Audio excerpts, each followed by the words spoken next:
Looking at the shambolic state of the liberal West, many take comfort from the thought that things are getting so bad that it is only a matter of time before a determined band of nationalists creates a well-run but hardline political party whose campaigns and success will combine with the pressure of events to wake people up. Since white people are still the majority everywhere except South Africa and Kosovo, this starry-eyed narrative continues. It will then only be a matter of closing the gates, stopping the benefits, banning the burqa, and issuing a decree that they must all hot-foot it back to the third world, and we'll all live happily ever after. I don't enjoy ruining people's dreams, still less demolishing their hopes. Young men especially should have dreams, and the young women, without whom no nation has any future at all, should have hope. But dreams must be achievable, and hope must be based on reality, or together they all too easily create a mirage which leads good people to turn the wrong way, to go deeper into the desert, where they will die, along with their unachievable fantasies. So here is the blunt truth. There is no electoral road to the salvation of our people. That bus has gone. There is no way of turning things around this side of a catastrophic collapse. There is no possibility, let alone a painless way, of getting back to the normality that the boomers knew and allowed the political and financial elites to give away. Anyone who tells you otherwise may pretend to be a political leader, but they are asking you to believe in the politics of the tooth fairy and to waste your time, dedication, money and your real last chance in pursuit of their hollow promises. A few of these self-appointed fake leaders may issue their siren calls out of unfounded optimism. But if you've known some of them, as I have, you will know that the far more common reasons are narcissistic megalomania or crushing stupidity, invariably rolled up with plain avarice. If you saw someone selling crushed rabbit droppings to the haggard, pale patients leaving a hospital wing that specialised in the diagnosis of incurable cancer, you would know instantly that he was a particularly unpleasant little con man. Likewise, anyone trying to sell an electoral cure for the terminally sick West is just another snake oil salesman. The big lie about the electoral tooth fairy is the con men's misrepresentation of the fact that, in simple numerical terms, white people are quite likely to be the majority in the United Kingdom until about 2060. We still have 40 years to turn things around, so we're going to build a party, win an election, take power and put it all right, they say. Most West European countries have about the same amount of time left as Great Britain. In the USA, the predicted white minority status date is 2045. In every country, therefore, the con men and the stupid feel able to claim that there is still time to put things right. All we have to do is wake people up and they'll vote in a nationalist government that will pass laws to turn it all around. I have to tell you, however, that this is wrong, hideously wrong on several counts.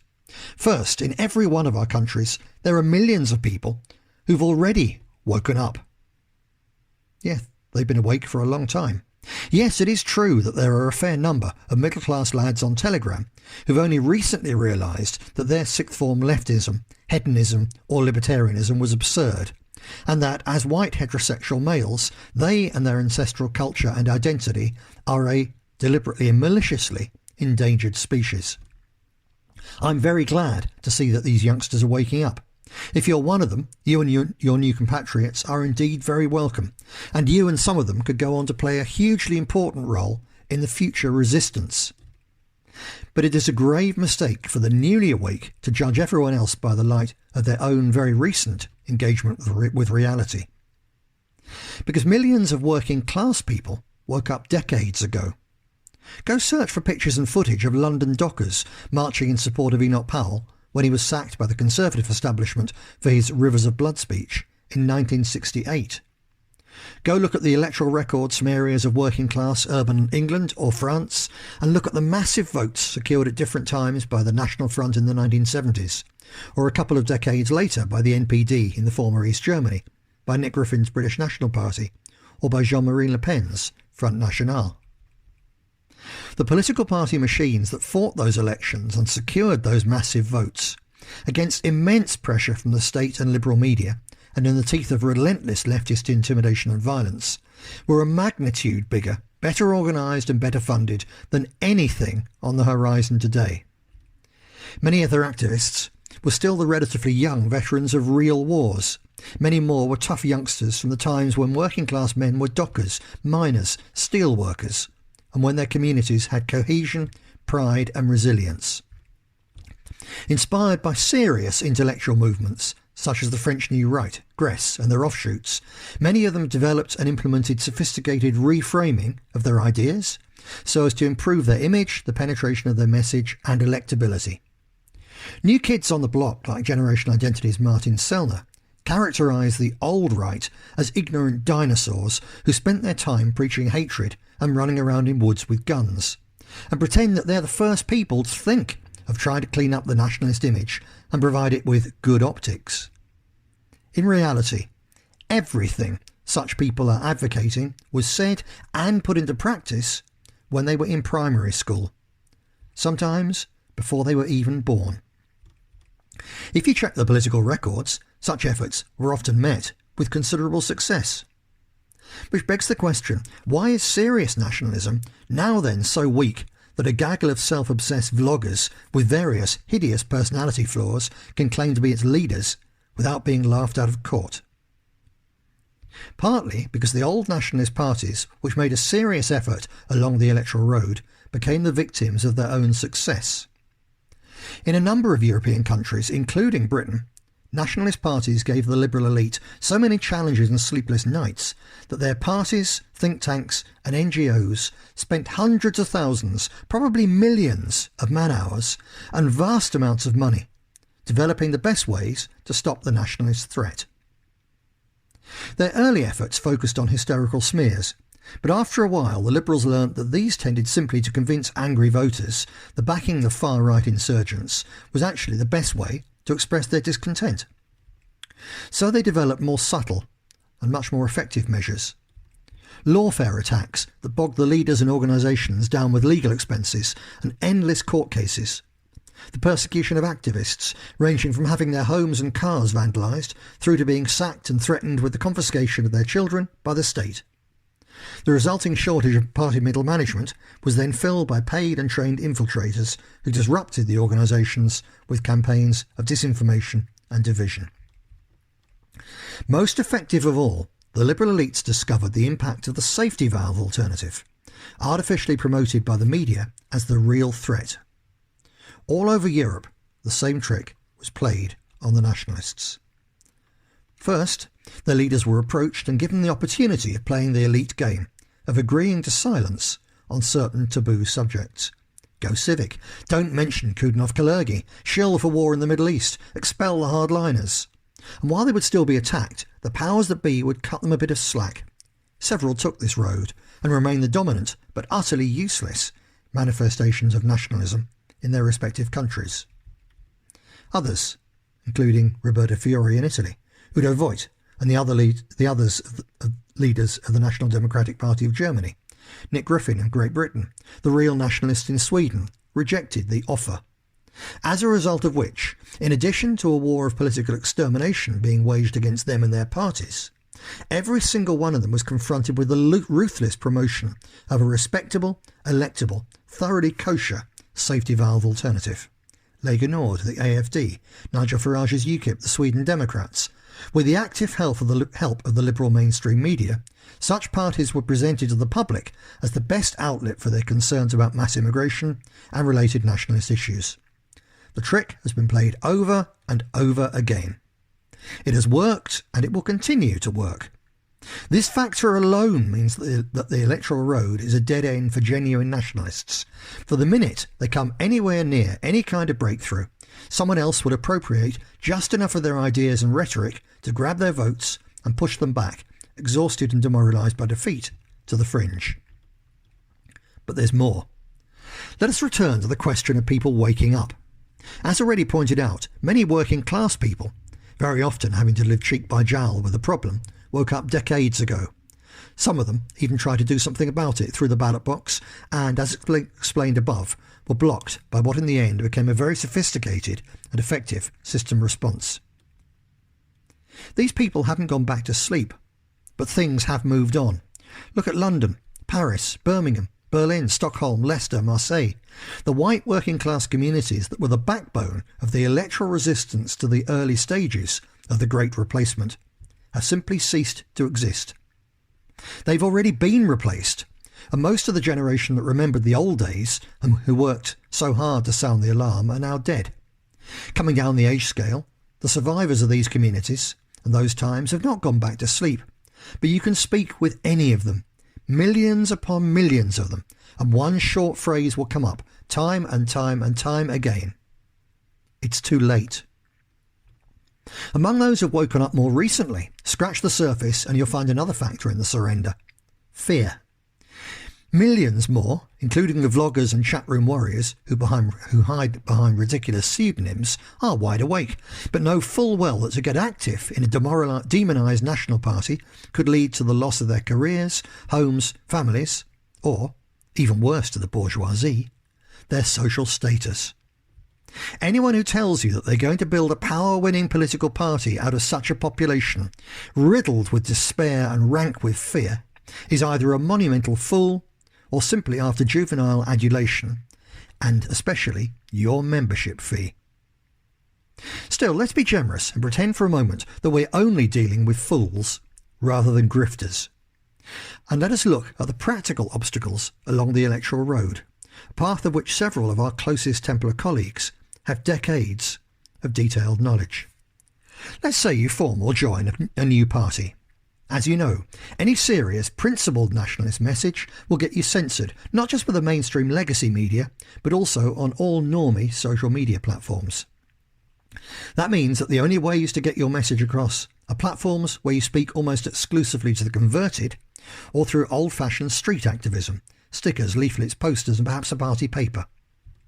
This means that it will take you at least 5 years to build an effective national structure, to beat rivals, and to win over their best activists. During that period, your leader and close colleagues must be willing to crisscross the country, attending 3 or 4 meetings a week, 50 weeks of a year. And you or your organisation must be willing and able to fund this level of activity. Unless your leadership is actually working for the state and hence enjoying some degree of protection to help them operate their honeypot, even holding meetings will be a never-ending war. Landlords will be threatened with firebombs or losing their licences. You'll need a backup venue booked every time for the occasions when you lose your first option. To keep them secret until the last minute, you'll have to tell supporters to meet at public landmarks. Once your local officials manning such redirection points have been battered a few times by Antifa, you'll have to put a full security team on them, which means more split lips and black eyes, and prison cells when you organise to pay the left back in kind. At which point, you'll learn the value of those rough, bull-necked working-class heavies that the Martin Sellners of the movement so despise. Those precious optics of clean-cut college kids in designer trainers will be replaced once again by boots and tattoos. And whatever damage it does to your image in the eyes of timid voters, you will have no choice but to welcome them, or to be physically crushed by the system's plausibly deniable militia thugs. Then there's the administration work. It's got to be done to a professional business standard. And the few people you'll find willing to handle the boredom and also to do the job well will include security service infiltrators, as has happened to every movement from Mosley's onwards.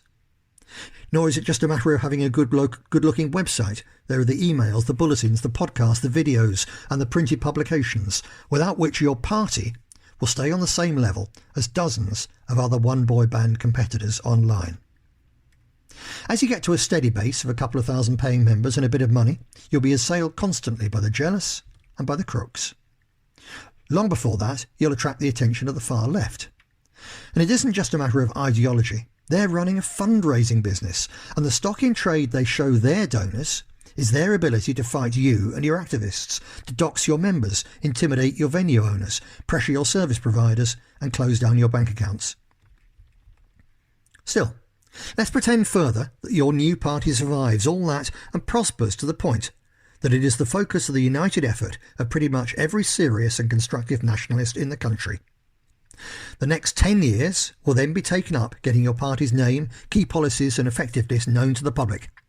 At this stage, as you become a political threat, You will suffer intimidation, not just by the left and the state. Infiltration, not just by the left and the state, but by local political mafias. You see, as you step into electoral politics, you're not just going to head with rivals for votes.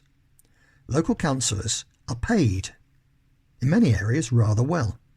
Plus, the extra money that comes with control over matters such as planning applications and building tenders provides a very comfortable life for old party councillors.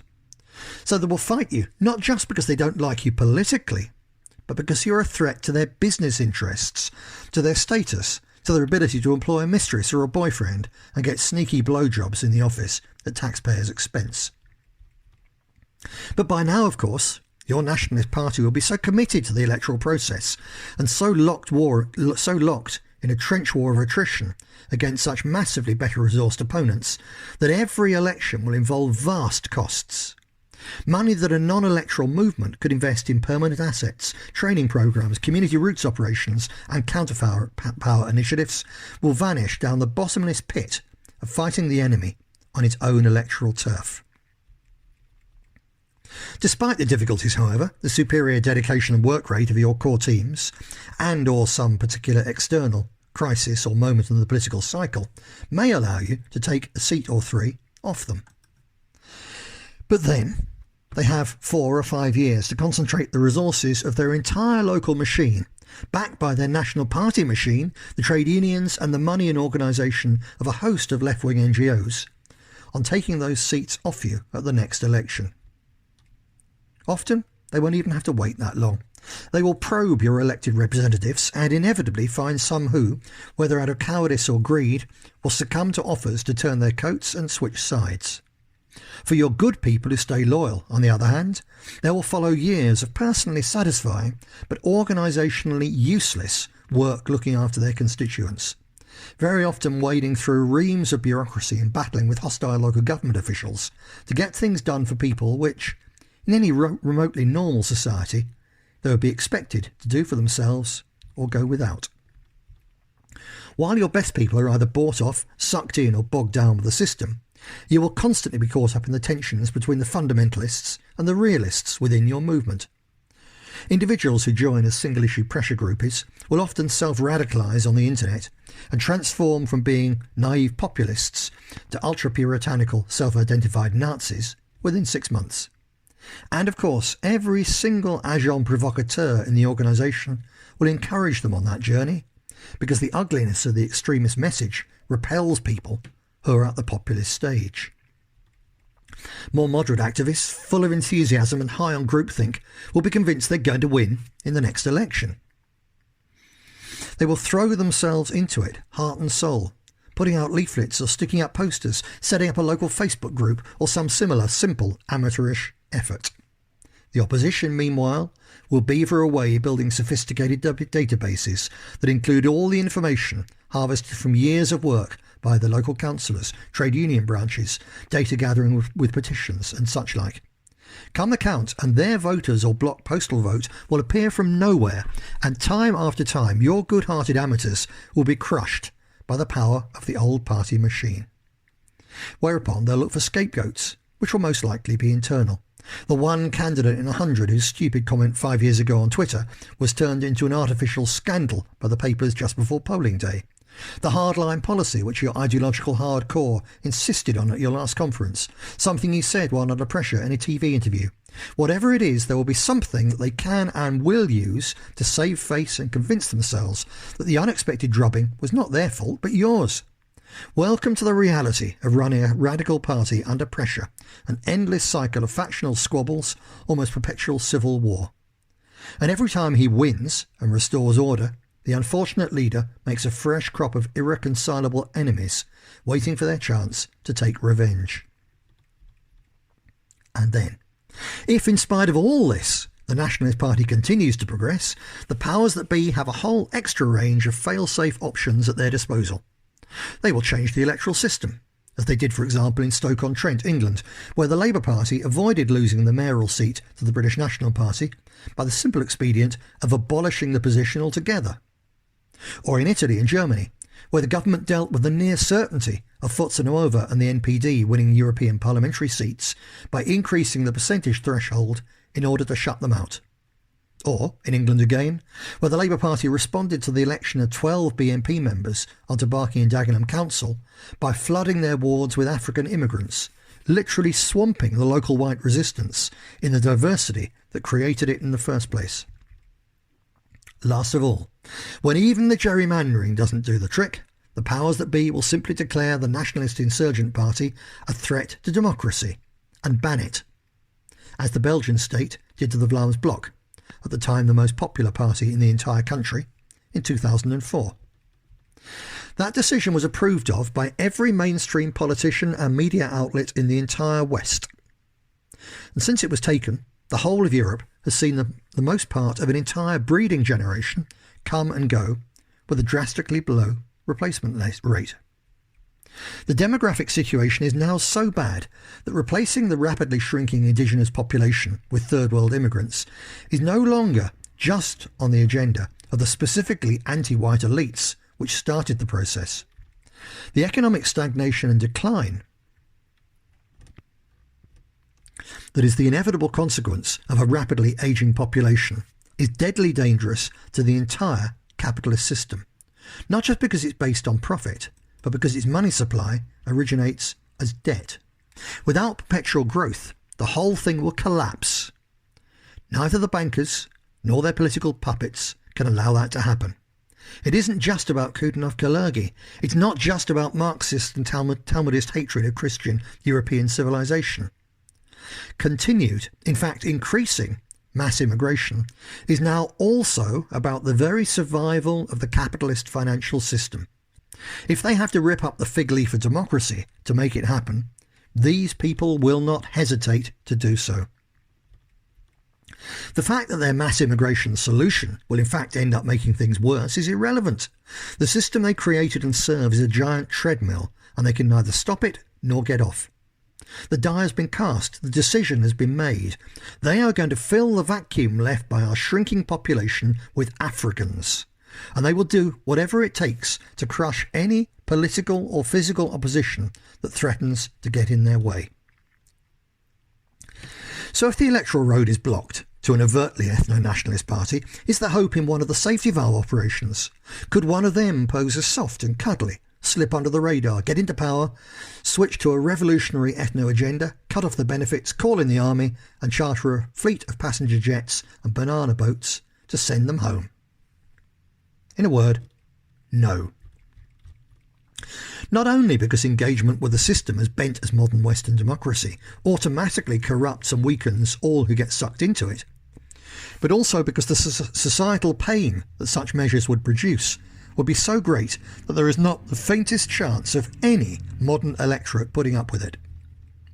The millions of largely young and vigorous non-whites now living in the West are very happy doing so, thank you. As far as they're concerned, they are home. Whatever you may think, this is their home. So let us now turn to look what any attempt by a nationalist government to evict them from it would entail. In doing so, we will deal with the ridiculous claim that the situation can be turned around at any time while our people remain the numerical majority.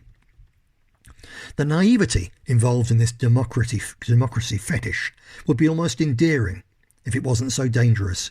It implies a childish faith that the vote of a frail old age pensioner is as important as that of a 21-year-old man. In a well-ordered society, where most of the pensioners and young men share the same culture and beliefs, that's a fairly reasonable assumption. But when the pensioners are overwhelmingly white and have the values of a largely post-Christian liberal society, while the biggest unified block of young men are Muslims, under the influence of imams and religious schools financed by Saudi fundamentalists, the reality is going to be very different. Forget the democracy superstition. In any society riven by a fault line as deep and wide as this, the question of who has a majority at the ballot box is irrelevant. The only majority that counts is who has the most young men between the ages of 15 to 40 who are ready to fight and die to retain or impose the rule of their values on society as a whole. As a matter of fact, even 40 is pushing it. Look at the photographs of any and every revolutionary movement in recent human history. Bolshevik, the Irish freedom fighters of 1916 and the 1920s, fascist, Nazi, the 68ers, Sinn Féin IRA, or their loyalist opponents at the height of the struggle between the two communities in Northern Ireland in the 1970s and 80s. Look at the crowds. Look at the ages of the ones at the front, the ones holding the banners, the ones throwing bricks. Look at the body shapes and postures of the ones wearing balaclavas and holding guns. Revolutions, just like other wars, may be thought into being by old men, but most of the moral power and physical force that makes them happen is provided by lads aged 15 to 25. To kick them out would not only require hardline nationalists acquiring state power, it would also mean winning a brutal civil war.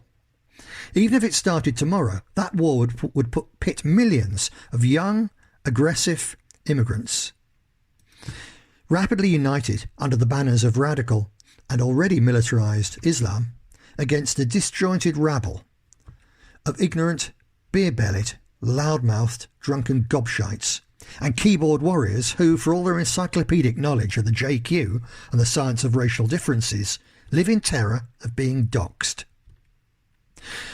I'm sorry to have to be so blunt about it, but the notion that the young men of Europe are at present collectively capable of going toe-to-toe with the forces that would emerge from an alliance of the liberal elite, their Antifa militia, and millions of young Africans and Islamists is utterly ridiculous.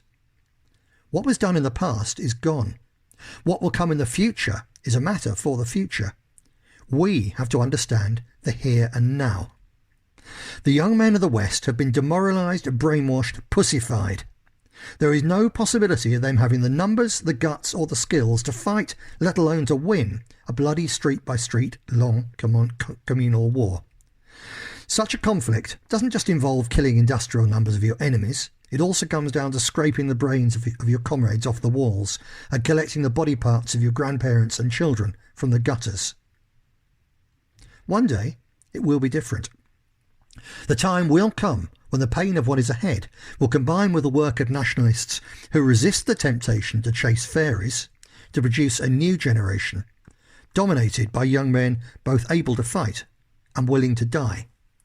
Those who have survived to that point will again be the sort of Europeans who once bestrode the world. But not now. Political power grows out of the barrel of a gun, wrote Chairman Mao. In a softer society than China, in which millions had already died through Japanese invasion and a civil war, he might have suggested that it grows out of a baseball bat or a Molotov cocktail, but he would never have been so foolish as to suggest that the political power to decide to expel millions of people and turn back a demographic clock that has been ticking for 70 years could ever grow out of a ballot box. Taking Britain as an example, 2020 saw the moment in which the babies born to the indigenous majority became the minority of newborns. So when it comes to the peak fighting age between 15 and 25, the Brits will be the minority in their own homeland, not in 2060, but in 2040. Of course, it's true that some of the new majority will be Poles and other Eastern Europeans of Christian stock who may reasonably be expected to take our side and to be very good on it. But they will also have dual citizenship and close ties to their ancestral homelands, whose rulers haven't taken leave of their senses and then turned them into multicultural slums and civil wars waiting to happen. So as the economies of the divided, fast-ageing West sink, and as the quality of life and security deteriorates, more and more of the East Europeans will pack their bags and head for home, taking their children with them. Additionally, it is absurd to think that all our people will ever be on our side. The political left includes many who absolutely hate traditional European culture and are riddled with white self-hate. They don't chant, hey ho, Western culture's got to go, by accident or for nothing. But when things get really bad, even they will be forced onto our side, some will say. To which one must respond by pointing to the demonstrations and campaigns to save convicted third world rapists from deportation back to their places of origin, when even feminists support male rapists just because they're black or brown, It is beyond ludicrous to pin any faith on the idea that the left will wake up and see the light.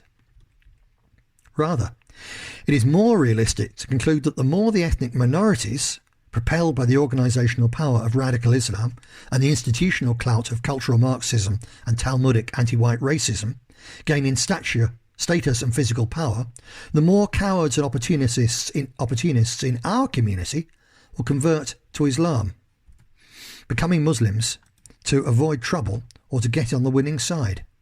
If you doubt that this can happen, take a look at what is already happening in our prisons. A further difficulty is posed by the fact that every liberal government in the world, particularly those of Western Europe and North America, would immediately join hands with every leftist, Zionist and globalist-backed NGO in the country and beyond to isolate, pressure and subvert any nationalist government that tried to stop immigration, let alone started to send them back. Left-wing trade unions and mass demonstrations by students, immigrants and every bleeding heart in the country would bring chaos to the streets, while globalist banks and currency speculators would crash the economy and trash the currency. Perhaps 30 years ago, the police, the military and the intelligence services could have been relied on to help the beleaguered government stand firm and carry out the democratically expressed wish of the elderly majority. But not now. Together with every other institution in the country, they have been captured by the liberal left. You've seen their virtue signalling stunts, recruitment posters showing praying Muslims or compassionate snowflakes as ideal recruits, or forces members compelled to prance around in uniform and degrade themselves on pride parades. These are not accidents or matters of little consequence. They are the external symbols of the politically correct cancer that has turned all of the institutions which wield power or influence in our society into zombies. They would only have to pick up the slightest hint that a populist government was actually going to act in defence of the old nation they so detest, and all of them would band together to tear it to pieces. We must also consider the likely attitude of the decent ordinary people, who the electoral road merchants claim will one day vote for a nationalist government that will apparently wave a magic wand and send them all home. Such an event would be like Brexit on acid, and the liberal left minority reaction to it would be like the Remain campaign on crystal meth.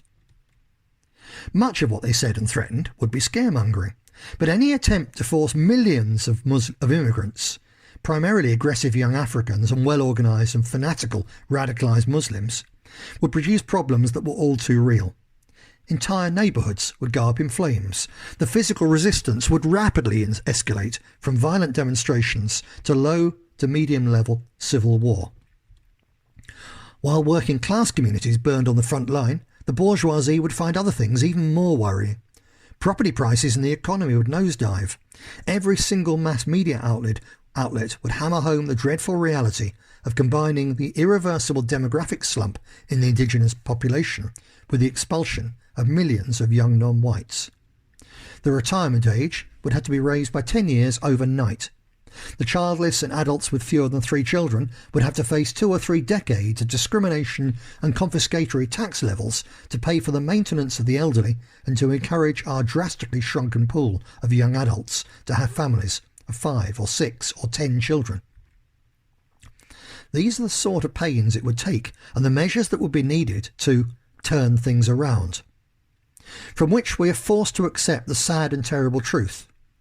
There is no way that anything is going to be turned around, because there is not a snowball's in hell's chance of any government being elected on such a manifesto or staying in power more than a few weeks if it was elected on a softer ticket and then tried to impose the changes without a mandate once it had won a majority by concealing its real plans.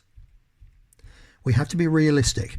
Even if a genuinely nationalist government did manage to sneak into power in a Western European country and then set about implementing policies very much stricter than anyone remotely electable has thus dared to propose, the chances of it staying in power for long enough for those measures to set an irreversible course to national and racial survival are zero. Anyone who tries to tell you otherwise is a liar. Whether a fool or a con man, you must decide.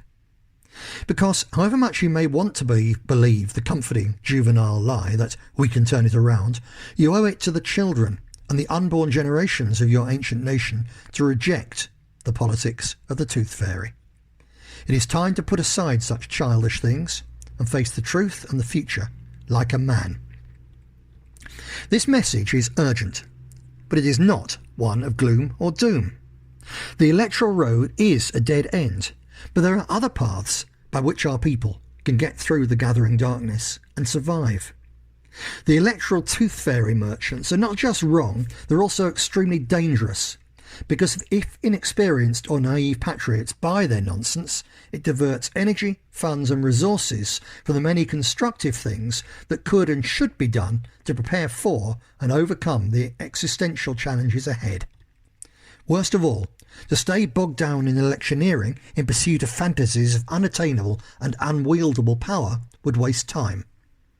And there is no time to lose. When I say that there is no electoral road, I am not saying that the alternative is armed struggle. Far from it. The vital mission of this and the next generation is not to contest for power in the dying days of the liberal system, but to get our people away from the liberal system. The Titanic has already hit the iceberg, so there is no point trying to force our way onto the bridge in the hope of changing course. Still less in trying to rearrange the deck chairs. Our job right now is not to fight others, or even to keep on trying to wake people up. Our purpose and actions must be to build life rafts for those few who are already awake and prepared to do something about it. The path we must take in the time we all now see coming involves neither the ballot box nor the Armalite. It must instead be about 1,000 initiatives to give our community the heart, the stomach, the head and the youthful vigour to survive and then to prosper in the dark days ahead, as the great chastisement for the mortal sins of liberalism is meted out to the old world. Deus Vult.